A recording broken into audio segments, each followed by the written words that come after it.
بادشاہ ہے نیرو بادشاہ، اس کے بارے میں یہ کہا جاتا ہے کہ اس کو ایک کھیل بڑا پسند تھا. وہ یہ کرتا تھا کہ مسیحیوں کو پکڑتا تھا اور مسیحیوں کے اوپر موم ڈال دیا کرتا تھا، اور جب اوپر سے نیچے تک بندہ موم کے ساتھ کور ہو جاتا تھا تو پھر وہ یہاں سے آگ لگاتا تھا، اور جب آگ لگا دیتا تھا تو موم لگا ہوتا تھا. موم کی وجہ سے آہستہ آہستہ انسان جلنا شروع ہوتا تھا. ایک دم سے نہیں تھا جلتا، ایک دم سے نہیں تھا بندہ مرتا، ایک دم سے اس سے آگ نہیں تھی لگتی. آہستہ آہستہ پل پل جیسے ہم نے اپنی زندگی میں موم بتیوں کو جلتے ہوئے دیکھا، اس طریقے سے وہ آہستہ آہستہ آہستہ آہستہ مسیحیوں کو جلاتا تھا. اور اس کا ایک باغ تھا، اور اس باغ میں وہ ان لوگوں کو جلا کر ان کی روشنی سے محسوس ہوا کرتا تھا اور خوش ہوا کرتا تھا. یہ وہی دور ہے جس دور میں خدا کا بندہ یہ کلام لکھوا رہا ہے، اور لگتا ہے کہ شاید جب یہاں پر خدا کا کلام پطرس لکھوا رہا ہے، جو اس کا کاتب لکھ رہا ہے، تو وہ اپنے سامنے انہی چیزوں کو رکھتا ہے جو اس کے سامنے ہو رہی تھی. مسیحیوں کو پکڑا جا رہا تھا، ان پہ موم ڈالا جا رہا تھا، ان کو جلایا جا رہا تھا.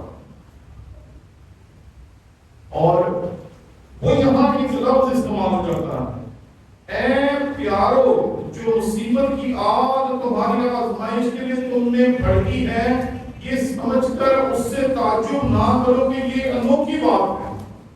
یہ انوکھی بات ہم پر واقع ہوئی ہے.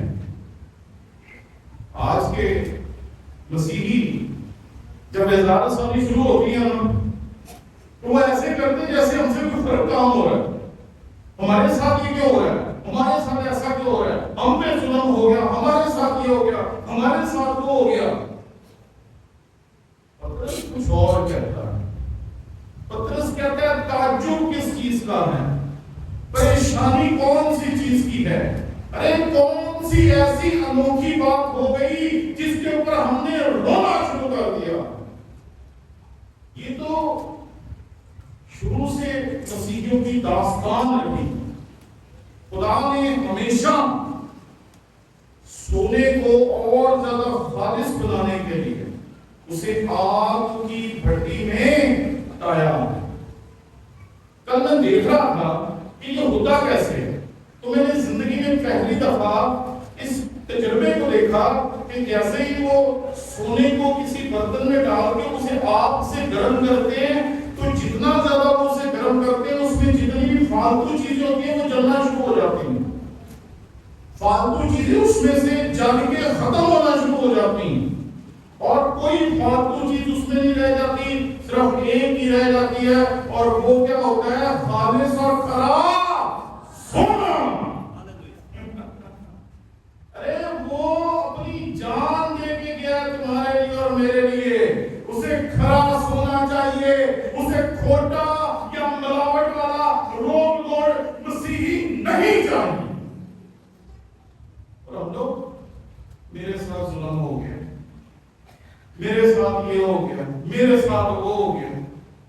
ارے وہ کہتا تعجب کس چیز کا ہے، کون سی انوکھی بات ہو گئی، کون سا ایسا واقعہ رونما ہو گیا جو پہلے کبھی نہیں ہوا. لیکن ہم آج رو رہے ہیں. جس کو دیکھو چاہے بولنا آتا ہے یا نہیں آتا، ہمارا حمایتی بن کے شروع ہوا ہوا ہے. اور میں حیران ہوتا ہوں جب ان لوگوں کو بولتے ہوئے دیکھتا ہوں. لیکن خداوند کا کلام جو ہمیں سکھاتا ہے وہ یہ ہے کہ اے پیارو، جو مصیبت کی آگ تمہاری آزمائش کے لیے تم میں بھڑکی ہے، ارے یہ تمہاری آزمائش کے لیے ہے، تمہیں مارنے کے لیے نہیں. وہ تو ہمیں خالص کرنے کے لیے، ہمیں جو دنیا کی چیزیں بھر گئی ہیں، جو غلاستیں بھر گئی ہیں، جو دنیا کے ساتھ ہم سیٹل ہو گئے ہیں، گناہوں کے ساتھ سیٹل ہو گئے ہیں، بدیاں جو کچھ ہے ہم کہتے ہیں بس ٹھیک ہے، بڑی اچھی زندگی گزر رہی ہے، اور اپنے اندر میں سے گناہ کو، بدیوں کو، بدکاریوں کو ساتھ جوڑ لیے، ہم انہیں جدا نہیں کرنا چاہتے، پھر ایسا ہوتا ہے کہ ہمیں آگ میں ڈالا جاتا ہے تاکہ آگ ان تمام چیزوں کو جلا دے اور ہم پھر سے نکھر کر خالص سونے کی طرح بن جائیں۔